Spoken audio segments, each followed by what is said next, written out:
Bom dia, boa tarde. Hello. It is so great to be joining you all virtually in this way.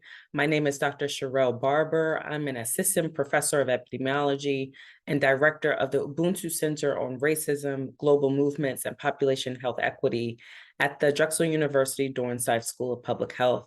I'm really grateful to be able to join this really powerful symposium that is being organized by Race ID. And I want to actually extend just gratitude for the invitation to be a part of this work and acknowledge the work of Larissa and Raphael and others in formulating this group, which is really powerful, but also putting together this space of exchange for us to be talking about these issues. I also want to acknowledge some of my core collaborators in Brazil who are just such powerful forces in this space, really thinking about racism, other systems of oppression as they relate to racial inequities within health. And that is Dr. Emanuele Goes, who is a dear friend and colleague in Bahia, who's also a movement fellow with the Ubuntu Center, Dr. Edna Arajo, who is a powerhouse in Brazil, has been doing so much work as a part of the Racism Working Group for Abrasco, and really has been so supportive of the work at the Ubuntu Center. She's on our strategic council. Dr. Andrea Ferreira, who has joined us in Philadelphia at the Ubuntu Center as a postdoctoral research fellow, doing really powerful work at the intersection of racism and climate change. Dr. Dandara Ramos, who collaborates with us as a part of a new project that I'll be talking about a little bit later. But again, so many powerful people that I've been able to exchange with and learn from and grow with in this space. And so just want to honor them as core to the work that I do and that we're doing collectively at the Ubuntu Center. And so today I'm really excited to be reflecting on the theme of this conference, Ubuntu, or Uso Porque no Somos, and thinking about how we, in this moment, can be advancing a human-centered approach to really think about how we move forward in the area of anti-racism, both scholarship and solutions. And to ground us today, I actually want to evoke and invoke one of my Shiro's ancestors, a force to be reckoned with, even as she is on the other side pushing us forward, and that is Marielle Franco. On March 14th, 2018, I actually was among the Black women who kind of shared the final hours with her at Casa das Pretas at the event and panel, Young Black Women Moving Power Structures. The night had been powerful. Of course, it ended tragically with her assassination. However, one of the things that I draw strength from is who she was as a person, the legacy she left behind as a Black queer woman born and raised in the Mare Favela in Rio de Janeiro, Brazil, who was a staunch critic of police brutality, stood up and spoke up and did the work of really thinking about how we move forward in society as a whole, but Brazil more specifically. To me, she is a light and a fire that continues to inspire hundreds of thousands of people across the world, particularly Black women like me, in the way that she approached her work and in the way that she really spoke truth to power, but also dared to really reimagine what was possible. And so her spirit and her energy continue to inform me, inform the work that we do at the Ubuntu Center.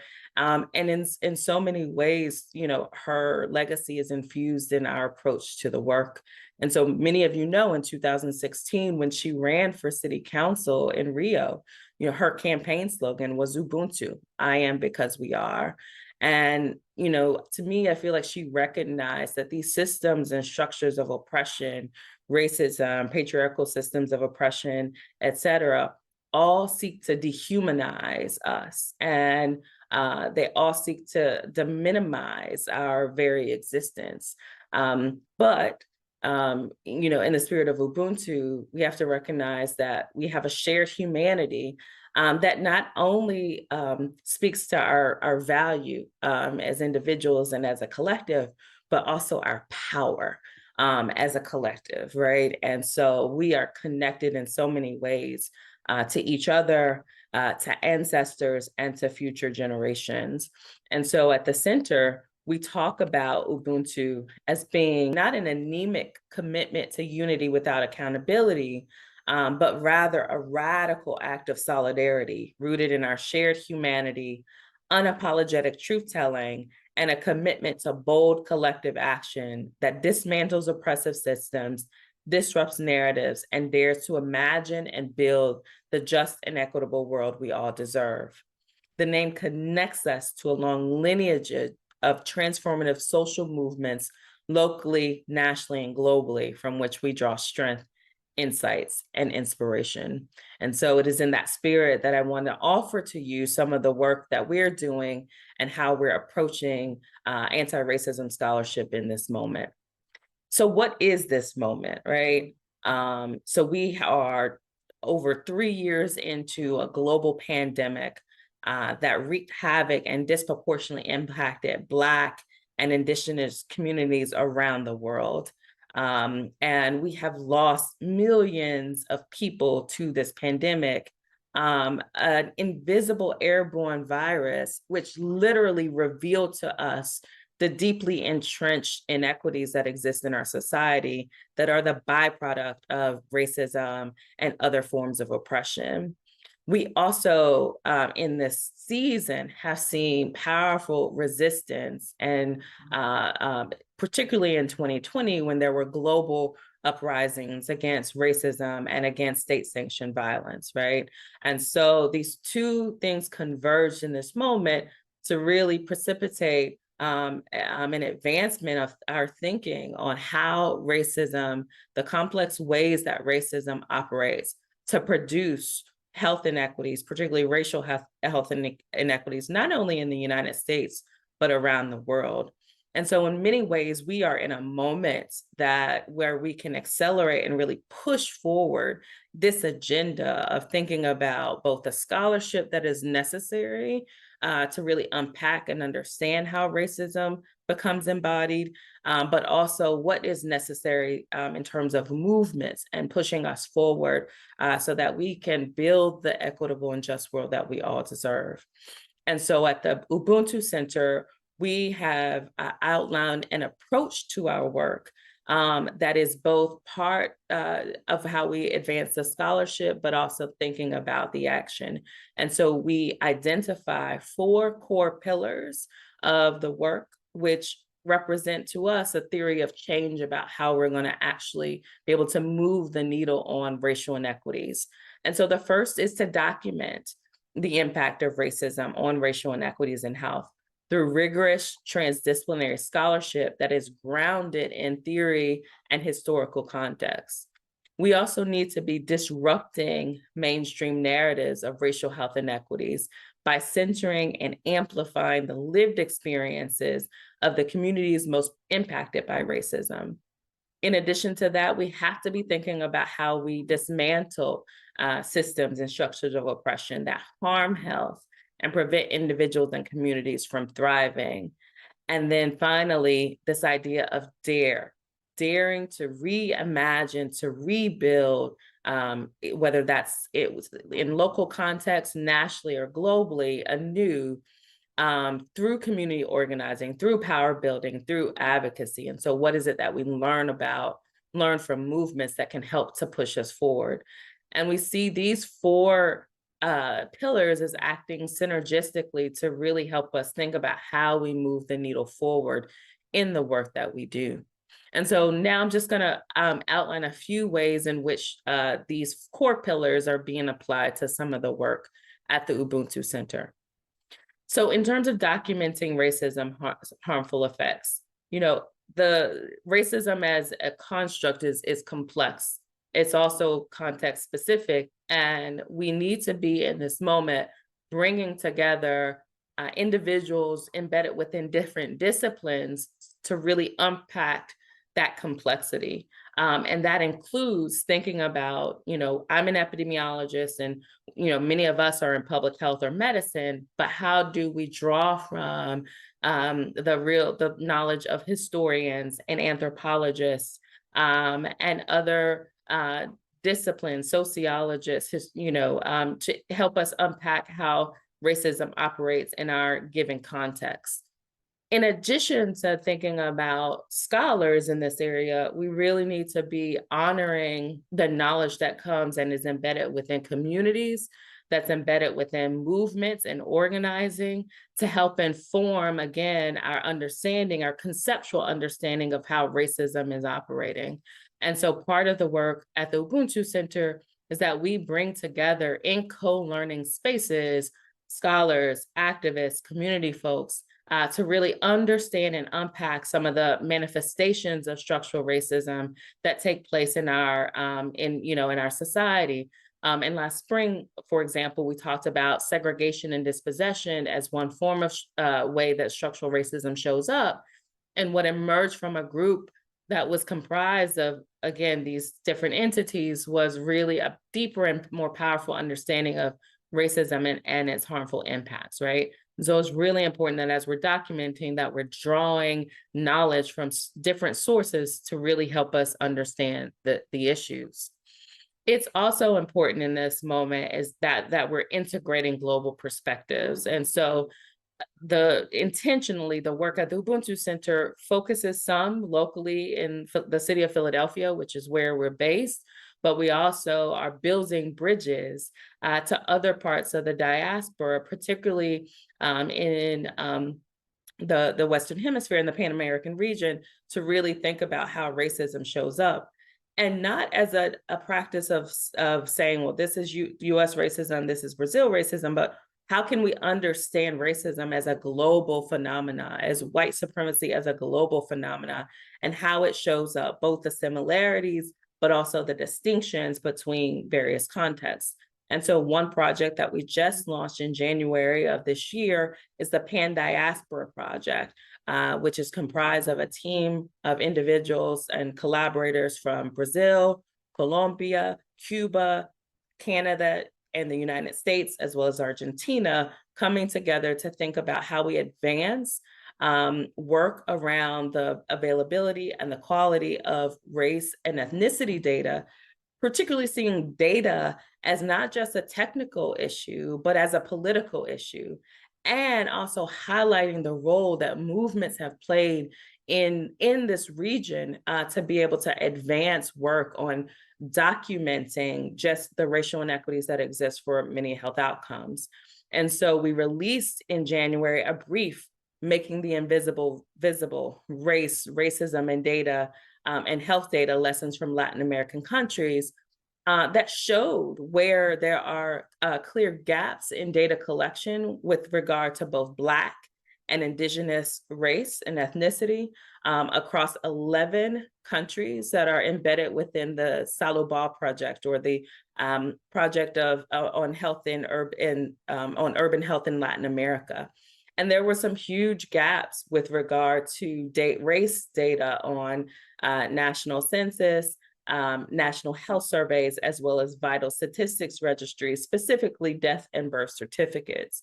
And what we also did was we showed what some of the barriers are, whether those are structural barriers, barriers related to institutional racism, and made some recommendations on how we might improve the availability and the quality of data in this region. And it's really important to note that we highlighted the history of racism and racialization in Latin America, recognizing that each country context has unique histories, but it's all rooted in racism and colonialism, in the region, right? And so really part of documenting means helping us to understand where there are gaps, in fact, in the ways in which we're able to document racism's impact in the region.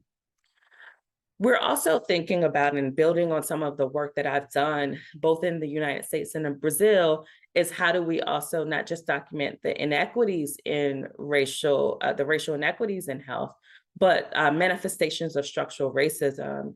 One of the most visible ones being residential segregation. And so again, we know that segregation exists. At the root of segregation in Brazil and in other contexts is racism. The mechanics of that, however, have been different. In the US, for example, we've had race explicit policies of, for example, redlining and other policies that have created the segregation that we see. In Brazil, those policies have not been race explicit, but the result has been the same. You have the separation of space. And really, segregation is not just a separation of people and resources. It is a form of structural violence and is a form of exclusion. And it is a way in which there is suppression of certain populations within the country. And of course, we had folks who've said this more eloquently than myself, including Leila Gonzalez, who was a powerful Black feminist in the Black women's movement here in Brazil, as well as an anthropologist. And she says, from the colonial period to the present day, one perceives an evident separation as to the physical space occupied by the dominators and the dominated. And again, shows how not much has changed. And this was back in 1979 when she was making this statement. Not much has changed in terms of the segregation of people and spaces, again, as a tool of repression and submission. And so some of the work I think that's, ongoing and folks are beginning to do is this work around segregation. This is a paper that was published in 2018 in Social Science and Medicine, where we looked at segregation and race, in particular in the ELSA Brazil study. And one of the fascinating things that we were seeing was how different regions or country contexts with different racial composition, we can see patterns of segregation that are slightly different. And so, for example, in Bahia, where the population is 20% white, we see a very distinct gradient of Black, brown, and white segregation, with Black individuals having the highest levels of segregation in Salvador, Bahia. If you look at Porto Alegre, however, which is 80% white, we see that Black and brown individuals are more similar in terms of their levels of segregation. And so one of the things that came out of this work is that we need to be thinking about the nuance of the racialization process, how that shows up, how that manifests, and then how that then ultimately influences and impacts racial inequities in health, particularly in the Brazilian context. In addition to data, so, I'm an epidemiologist, so know that data is so critical to how we understand and unpack these issues. One of the ways in which racism is able to be perpetuated in societies are also by harmful narratives. And so what are the ways that we use our scholarship and work to really disrupt some of those mainstream and harmful narratives by amplifying the lived experiences of individuals who have been most harmed by racism? And so in our work at the Ubuntu Center and with some of our researchers at Drexel at the School of Public Health, during the pandemic, we had conversations in some of the most segregated and most deeply impacted neighborhoods that were harmed by the COVID-19 pandemic. And what emerged from those conversations was just really powerful narrative around how people were experiencing the pandemic in real time.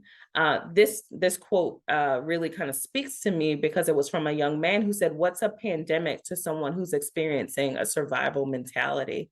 And this speaks volumes to the ways in which we have clearly ignored, whole segments of the population, particularly Black people, not only in the US, but, also in Brazil. And so this pandemic just exposed that even more.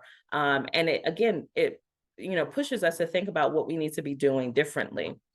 But again, one of the things that we're very careful about at the center is that we don't want to just talk about the harms that racism have caused, but also where's the power, where's the resistance that also emerges from our communities, right? And so one of the quotes that came out of this work, this narrative work, is we can't just hope that things will be different. We must demand that things are different. And this demanding, this resistance is a part of our history as Black people, in this world, that even with the systems of racism and white supremacy, we have always found ways to resist, and build collective movement and collective power in order to advance forward. Just yesterday, or just a couple days ago, I was with a group of powerful folks, Monica Cunha from Rio de Janeiro, Brazil, and Vilma Reis from Bahia, really powerful politicians in Brazil who have just moved mountains, literally in many ways, to, politically, and again, how we think about that power that emerges even from the pain that racism causes. Part of the work of this, that we have to be doing at this moment is like, how do we get rid of and dismantle this oppressive systems that exist? And again, we learn so much from the power of movements and grassroots organizing. Here in the United States, I'm, reminded of this Fannie Lou Hamer, who is one of our ancestors, powerful Black woman from the southern part from Mississippi, the southern part of the United States, who was a deep critic of racism and poverty in this country, and stood up and spoke out in such powerful ways about being included in the democratic process. Can think about the work of the Black Panther Party, who again spoke out boldly against racism, imperialism, and other forms of oppression, and also developed solutions around making sure that Black children had food to eat through their free breakfast program. And they also built health clinics as well. There's a vibrant reproductive justice movement that spans, the United States, Brazil, other countries in Latin America, where Black women are on the forefront of reproductive justice and rights. And of course, the Black Lives Matter movement and the Vidas Negras Importan movement that has exploded in the last decade, really calling us to speak out against and think about the abolition of, our prison and carceral state, speaking out against state-sanctioned violence. All of these movements are calling us, one, challenging the status quo, challenging the systems of oppression, and calling us to something more just, calling us to true liberation, calling us to be better than we are, which ultimately will have an impact on our health and our well-being. And then finally, we have this principle of daring to reimagine and rebuild. And I want to come back to the life and legacy of Marielle Franco, because in so many ways, she had what her sister calls a radical imagination about the possibility of what could be, that was rooted in her identity, was rooted in the power of communities, rooted in the ancestors, the power of the ancestors and movements, and particularly Black women who have always been on the forefront of fighting and standing against, because we have an imagination of what is possible. We know that people can have good quality housing, good quality healthcare. These health inequities do not have to exist. But again, we have to dare to reimagine, to vision a world that's more just and more equitable, and do the work of birthing those new worlds and birthing that new reality, because I want to be a good ancestor to future generations who will come alongside us and ask us, in this moment, when the world was literally on fire, in this moment, how did you use your gifts, whether it is as a scientist or an epidemiologist or what have you? How did you use what you had and connect it to other folks to be able to build the just and equitable world that we all deserve? And Marielle believed this, and she empowered and inspired so many to believe this, and really saw that it is the folks on the margins, particularly Black women, who have the power and the imagination, and who have the collective capacity to really push us forward. And she said that it is our power as Black women is fundamental for the revolution the contemporary world requires. And so I want us today to, again, in this sense of Ubuntu, you so porque no somos, I am because we are. Just sit in that energy and that spirit that all the work that we're doing is to build the just and equitable future that we all deserve. It is in the spirit of Marielle Franco, in her radical imagination, that we're engaging in this space, and we're not doing it alone. We are not doing it alone. I am because we are. You so porque no somos. I am because we are. It is both a way of being and a call to action. Ubuntu!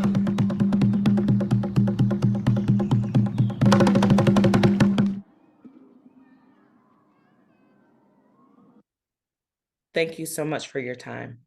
Obrigada.